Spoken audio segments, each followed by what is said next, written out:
السلام علیکم ورحمۃ اللہ وبرکاتہ۔ اعوذ باللہ من الشیطان الرجیم، بسم اللہ الرحمن الرحیم۔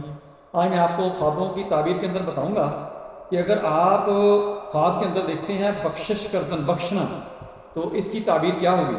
حضرت ابن سیرین رحمۃ اللہ تعالیٰ علیہ نے فرمایا ہے کہ اگر خواب میں دیکھے کہ اپنا مال کار خیر میں بخشش کرتا ہے تو دلیل ہے کہ اپنے فرزند کے لیے عورت چاہے گا یا اپنے گھر والوں میں سے کسی سے شادی کرے گا اور اپنا مال ان پر تقسیم کرے گا۔ اور اگر دیکھا کہ اپنا مال ناجائز طرز پر بخشتا ہے تو دلیل ہے کہ حرام اور فساد کی طرف مائل ہوگا۔ اور اگر دیکھے کہ اپنا مال بیگانوں کو بخشتا ہے تو دلیل ہے کہ اس کا حال موت اور زندگی سے پراگندہ ہوگا۔